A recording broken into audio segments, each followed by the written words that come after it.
तो सबसे पहले आप इस फोटो को देखिए जहाँ पे मेरा बॉडी वेट 90 है, बाइसेप 17.5 के आसपास है, साइज काफी अच्छी दिख रही है। अब इसमें देखिए यहाँ पे मेरा बॉडी वेट 70 है, सिक्स पैक दिख रहा है, बॉडी फैट 10% के आसपास। अब आप बताइए कि आपको इन दोनों में से कैसा दिखना है। ऑब्वियसली आप सिक्स पैक के साथ जाओगे क्योंकि वही ट्रेंड है और लोगों को, बच्चों को, हर एक मेल को ऐसी ही बॉडी चाहिए, भले साइज और स्ट्रेंथ काफी कम रहे और डाइट सस्टेनेबल है। भैया आपको सबसे पहले समझना पड़ेगा कि अगर ये इतना आसान होता है एब्स बनाना तो धरती पे सारे लोगों के। तो इफ इन केस आपके फेवरेट कंटेंट क्रिएटर्स बता रहे कि 60 दिन में 90 दिन में आपके एब्स बन जाएंगे तो वो नहीं बनने वाले और ये इतना आसान नहीं होने वाला। अलग अलग भाई लोग आते हैं मेरे पास जो कोई 25% पे, 30% पे, कोई जिम ही नहीं ज्वाइन किया, कोई कर रहा है बस एब्स क्लियर नहीं हो पा रहे। तो मैंने ट्रांसफॉर्म किया और वो सारी गाइडलाइन आपको दूंगा इस वीडियो में मैं आपको डाइट प्लान से लेके आपकी ट्रेनिंग प्लान कैसे होना, आपको किन हैबिट्स पे ध्यान देना है, कैसे हार्मोन्स को एडजस्ट करना है, कैसे अपनी क्रेविंग, अपनी भूख को एडजस्ट करना, किस तरीके की ट्रेनिंग करनी है, कार्डियो करना है, नहीं करना भी है तो कितना करना, स्टेज ऑफ बॉडी पे आपको क्या चीजें करनी है, सारी चीजें डिटेल में समझाऊंगा। और एक वादा करूंगा कि अगर रियलिस्टिक वे में इस वीडियो को डिटेल में आप समझोगे, सीखने की कोशिश करोगे कि शरीर असल में कैसे काम करती, तो पक्का बता रहा हूँ 100 दिन तो नहीं पर हद से हद 6 महीना लगने वाला आपको एक क्रिस्पी सिक्स पैक एब्स पे, जहाँ पे आपका बॉडी फैट परसेंटेज 10 के आसपास होने वाला। तो भैया इस वीडियो को 3 स्टेप में डिवाइड, पहला होगा जो 20% से ऊपर के लोग हैं, दूसरा होगा जो 15 या 20% के बीच में, तीसरा है 15% से लेके 10% कैसे जाना है जहां आपके एब्स क्लियर और विजिबल हो। इस एग्जैक्ट बॉडी फैट में मैं आपको बताऊंगा कि भैया आपको वर्कआउट कैसे करना है, एग्जैक्ट वर्कआउट प्लान बताऊंगा, आपकी एग्जैक्ट डाइट बताऊंगा, कैसे कैलोरी डेफिसिट बनानी है और साथ में आपके हार्मोन्स, आपकी क्रेविंग वगैरह को भी कैसे एडजस्ट करना है, कैसे चीजों को प्लेस करना है और उसके साथ कौन से सप्लीमेंट्स होंगे जो आपको हर फेज में मदद करें। तो पहला फेज जहां पे मेरे भाई लोग 20% के ऊपर,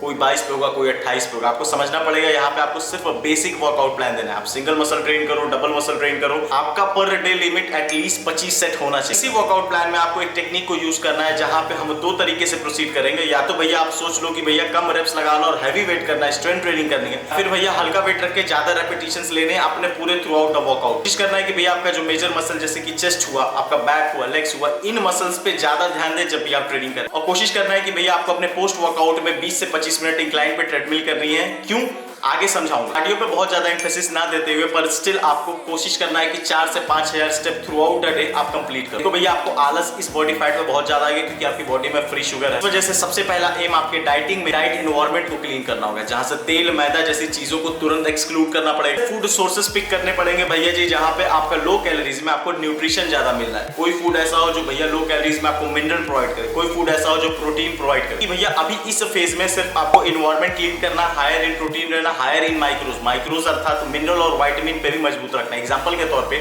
अगर आपके शरीर में पोटेशियम अच्छे अमाउंट में नहीं है तो जो खाना खा रहे हो मसल सेल्स तक पहुंचेगा नहीं, क्योंकि पोटेशियम भैया एज अ की वर्क करता है न्यूट्रिएंट को मसल सेल्स में पहुंचाने के लिए। तो आपके माइक्रोज बहुत इंपॉर्टेंट हो जाते हैं और यहाँ पे बहुत लोग, अगर आपकी डाइट में जिंक नहीं है तो भैया आपके टेस्टोस्टेरोन लेवल्स में वो पूर्ति नहीं आ पाएगी। और आप पुराने व्यूअर हो तो पता है भैया कि हार्मोन्स लेवल कितने जरूरी है आपको एक अच्छा ट्रांसफॉर्मेशन करने के लिए। मैं समझता हूँ भैया कि अगर आप 20% के ऊपर हो तो भैया आप इतने फिटनेस एंथुसियास्ट नहीं हो, तो वहां पे डाइटिंग में मिस्टेक करोगे। अगर आप चाहो तो वीटा 365 कंज्यूम कर सकते हो। ये एक 3-in-1 मल्टीविटामिन है। ऐसे प्रोडक्ट इंडिया में बहुत ज्यादा नहीं मिलते क्योंकि आपके विटामिन्स और मिनरल्स की पूर्ति नहीं कर रहा, जहां पे जिंक वगैरह है, मैग्नीशियम वगैरह है जो आपको मसल बिल्ड करने में, फैट लूज करने में मदद करेंगे। साथ में भैया जिनसिंग, अश्वगंधा जैसे भी हर्ब्स प्रोवाइड कर रहा है जो आपके कोर्टिसोल लेवल को नीचे ले जाए। नहीं पता तो कोर्टिसोल सिंपली स्ट्रेस हार्मोन है जो आपके एंटी रेगुलेटरी हार्मोन जैसे कि HGH, इंसुलिन, टेस्टोस्टेरोन जो आपको मदद करता है बेहतर शरीर की तरफ बढ़ने में, उसको कम कर दे। वहां पे आपको एडजस्टमेंट देने में बहुत मदद करेगा। डाइट में डे टू डे बेसिस पे भैया मिनरल और विटामिन को पूर्ति करना बहुत ही मुश्किल होता है और लोग इसे इग्नोर करते हैं। बहुत बड़ा माइक्रोज आपके शरीर पे, आपके ट्रांसफॉर्मेशन पे अंतर लाता है। ये एक ऐसा सप्लीमेंट होने वाला है जो आपको मैं रेकमेंड करूंगा भैया अपने डाइट में एक सर्टेन अमाउंट से रेगुलर बेसिस पे कंज्यूम करो। साथ में जैसा बताया भैया हायर बॉडी फैट पे शुगर स्टोर रहता है बॉडी में जो आपको आलस देता है, तो ये आपके एनर्जी लेवल्स को भी एनहांस करने में बहुत मदद करेगा, एनर्जी लेवल्स बढ़ेंगे। तो भैया इसका लिंक डिस्क्रिप्शन में डाल दूंगा, नाम है वीटा 365, आप जाके बाय कर सकते हैं। देखिए भैया मेरे YouTube चैनल में बहुत सारी डाइट वीडियोस हैं जो आप पिक कर सकते हैं और इस 20% के ऊपर वाले फेज में भैया आपको कोई भी कैलोरी डेफिसिट नहीं बनाना।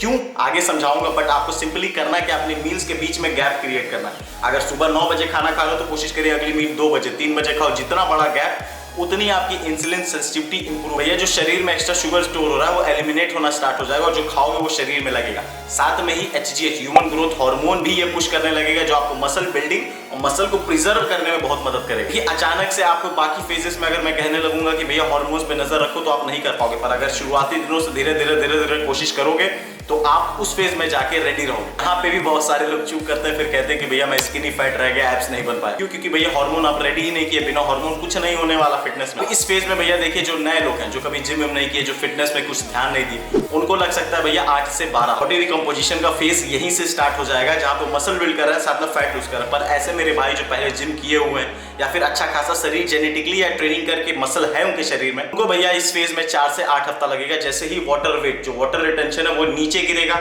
जैसे ही एक्स्ट्रा शुगर नीचे गिरेगा, अल्टीमेटली आप 20-21 बॉडी फैट % पे आ जाओ।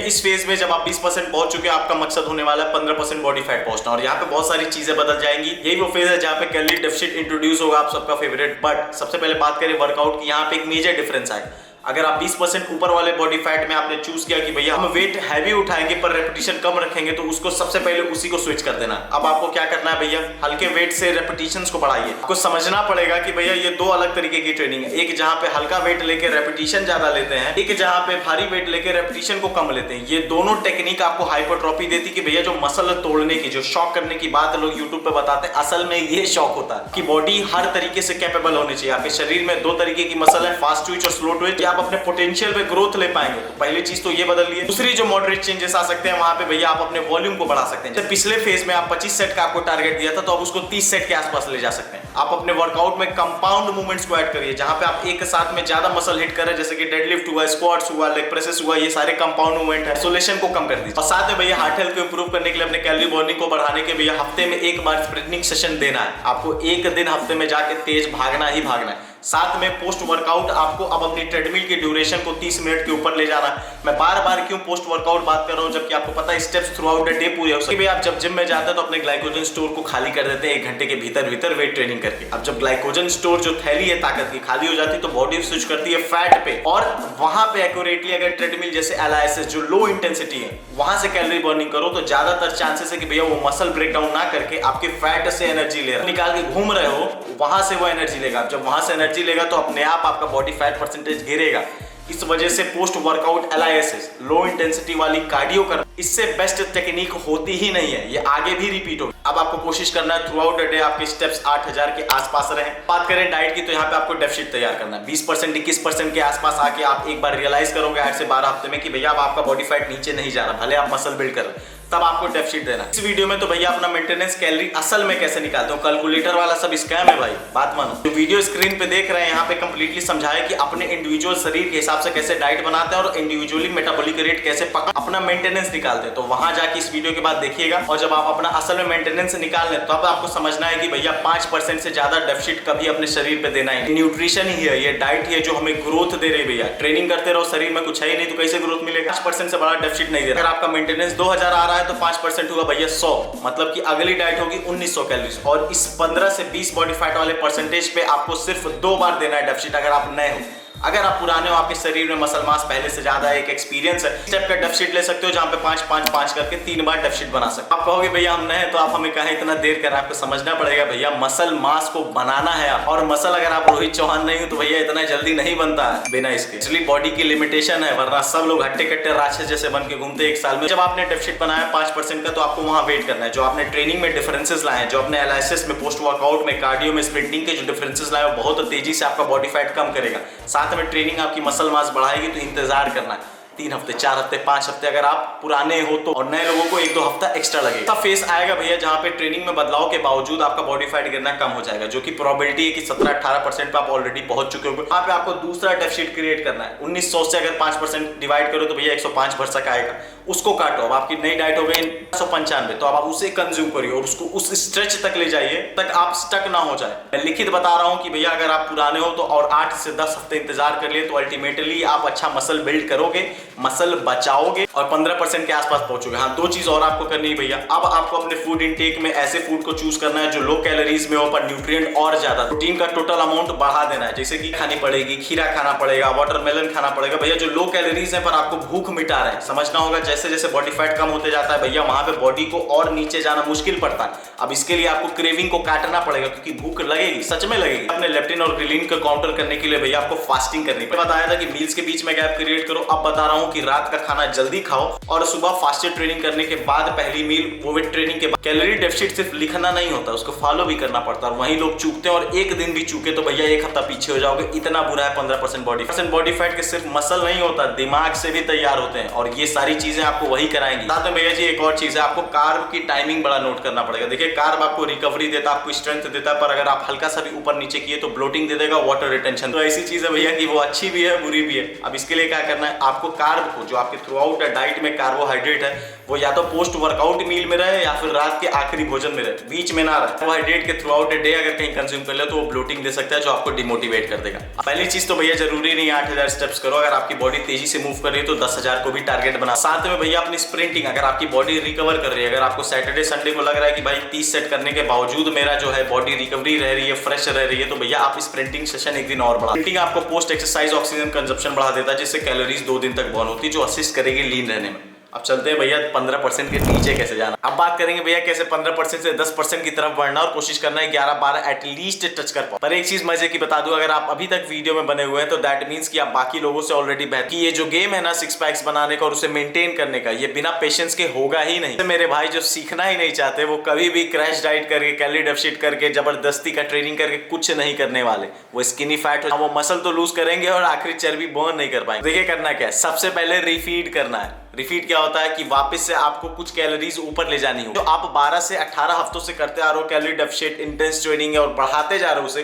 बॉडी पे ये एक स्ट्रेस है जिसे हम अफोर्ड नहीं कर सकते, क्योंकि मसल इतना जल्दी बनबा नहीं करता कि 4 दिन के जल्दी के चक्कर में उसे लूज करें। आपको अगला 3 से 4 हफ्ता एटलीस्ट आपके 10% कैलोरीज को वापस से ऊपर लेके जाए। इस फेज में कोशिश करना है वापस से अपने ट्रेनिंग का वॉल्यूम ऊपर कर दे, सिर्फ वापस से मेटाबॉलिक रेट टेस्टो को रिगेन ना करें, साथ में कुछ नई स्ट्रेंथ और मसल भी बनाने की कोशिश करें इसी फेज ऑफ टाइम। दूसरी चीज, आपको अपने रूटीन में मोबिलिटी को एडजस्ट करना पड़ेगा। मोबिलिटी एज इन समझो कि आपको डिफरेंट जॉइंट, डिफरेंट मांसपेशियों की फ्लेक्सिबिलिटी कितनी बेहतर। क्यों कह रहा हूं, सबसे पहली चीज तो जितना बॉडी खुला रहेगा उतना ज्यादा बेहतर ट्रेन कर पाओगे। दूसरी चीज, आप इंजरी से बचोगे। इतनी मेहनत करके और छोटा सा भी सोरनेस हो गया या इंजरी हो गई ना तो भैया बेड पकड़। जब 3 से 4 हफ्ते रिफीड दे दोगे तो भैया बॉडी कंफर्टेबल हो जाएगी, वापस से स्ट्रेंथ वगैरह, एनर्जी लेवल वगैरह ऊपर आ जाएगा। यहां से आपको कैलोरी डेफिसिट मेंटेन करनी है।